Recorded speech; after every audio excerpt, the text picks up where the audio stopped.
أصدقاء صديقاتي متابعينا في كل مكان، أهلا بيكم على قناة أيمن سبورتو وحلقة جديدة من حلقات فرفوش وأصحابه.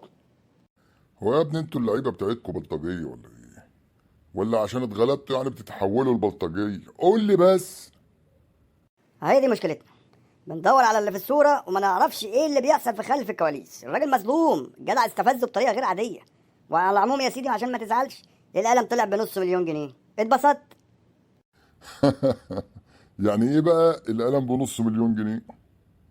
يعني الأهلي وقع غرامة على حسين الشحات، الغرامة بنص مليون جنيه. إحنا ما بنهزرش، هو ده الأهلي.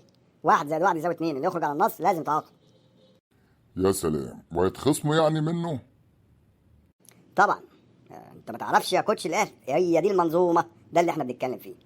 عملت حاجه كويسه هتتكافئ، عملت حاجه غلط هيتخصم منك على طول. مش زي ناس تانية كده، سمك لبن تمر هندي. سمك لبن تمر هندي؟ طب قول لي بقى بمناسبه السمك واللبن التمر هندي بتاعك ده، صفقات الاهلي وصلت لغايه فين؟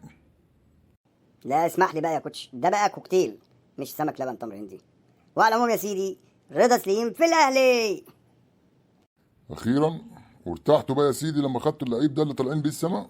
وقع فعلا خلاص ولا برضه فنكوش؟ لا يا سيدي، المره دي بجد، وكلها اسبوع 10 ايام وهيجي يعمل كشف الطبي وهينضم ان شاء الله للاهلي. ودي الضربه الثانيه بعد امام عاشور. عندنا رضا سليم.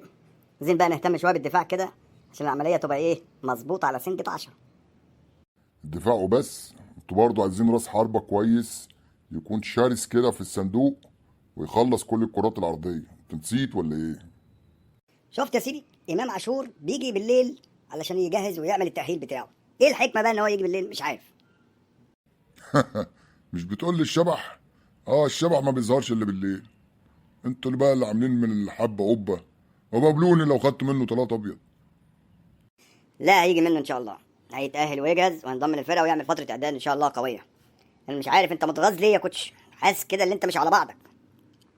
على العموم اجهز بقى لموسم قوي ان شاء الله.